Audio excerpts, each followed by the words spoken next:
Welcome back, casual gardeners. I'm gonna harvest some things and you're gonna watch. So we're gonna start by picking some garlic.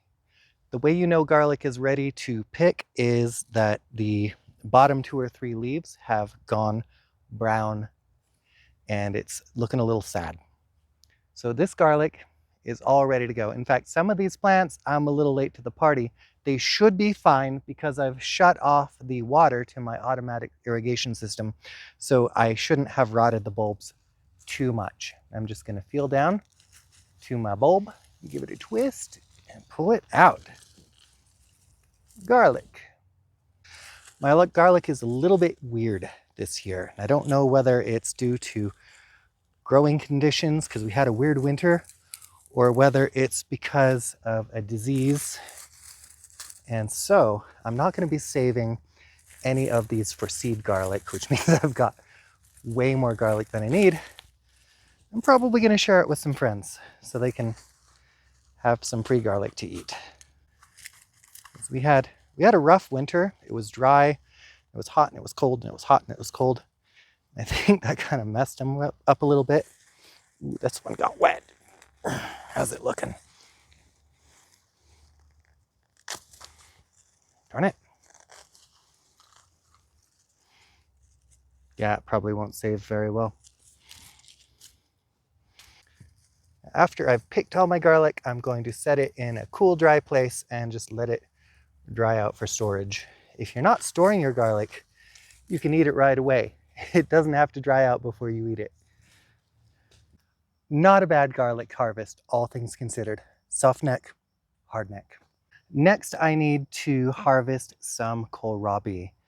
This could be left in to grow about as big as my head because it's a variety that does that. But I failed to account for the fact that it's going to need more space to grow that large. So these guys are a little crowded, and we're going to relieve that crowding by harvesting it small.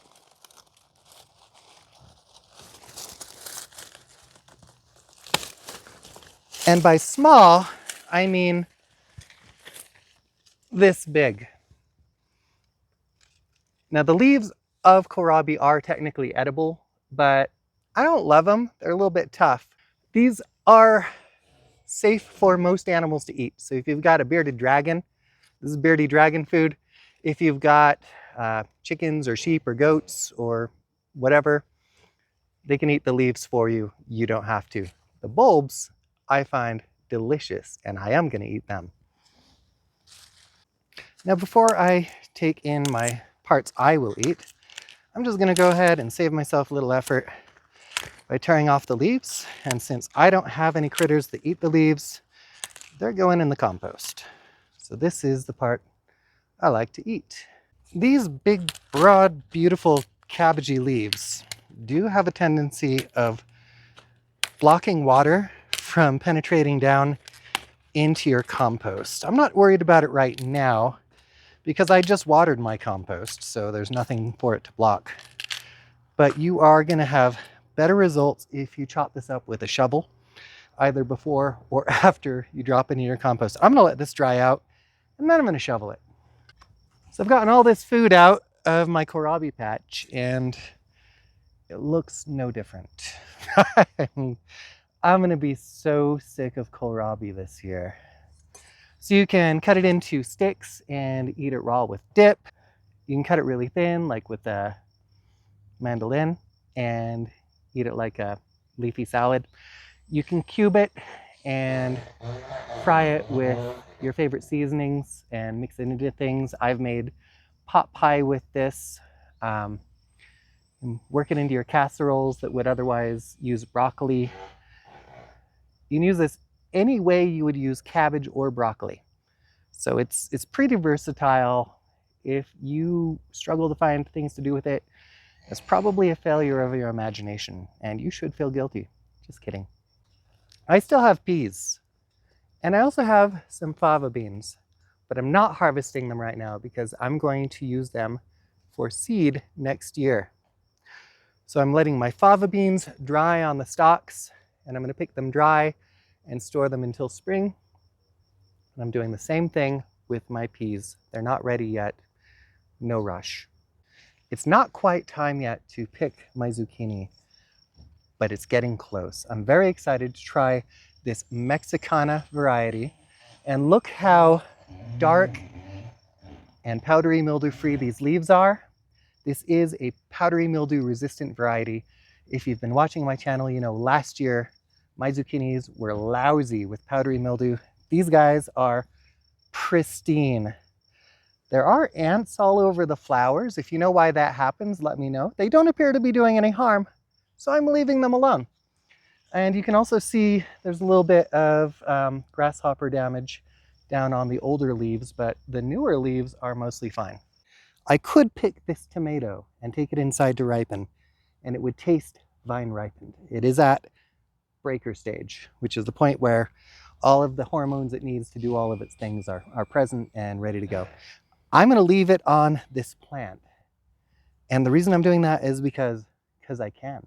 This is a smaller tomato, so it's less likely to crack or cat face. And I don't care if it's psychological. There's just something about tomatoes that have been left on the vine that makes them extra tasty to me. Now in this bed, I do have a few peppers that I could pick. Like maybe you can see this one up here is big and beautiful. But mostly what grabs our attention are these lettuce plants that are bolting. Look at these beautiful red leaves. These are being allowed to bolt so that I can collect their seeds. This is a variety of lettuce called Merlot lettuce. I like to only collect one lettuce seed at a time to avoid cross-pollination and weird hybrids. But if you're into weird hybrids, you can do that too. Lettuce seeds are incredibly easy to pick. You just wait for the flowers to mature. They make some dandelion-looking seeds. You pick the whole flower and drop it into a plastic bag and wait for it to release its seeds. And you kind of rub the fluffy bits off and pop them in an envelope. I am not going to be picking any of my peppers until they've developed color and I can identify them because I had a labeling mix-up. I got so excited in the spring with potting up my peppers on video that I lost track of what was going where, and there was some cross-labeling. So now nobody's labeled. I don't know what they are, but I'm excited to find out.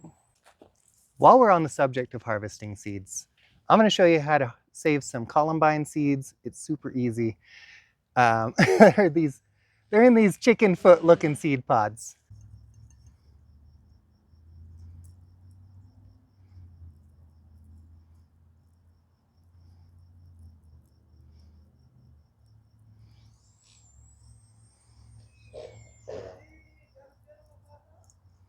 Oh, that one's sticky with aphids. Hang on, yeah. And once you're happy with the amount of seeds you've collected,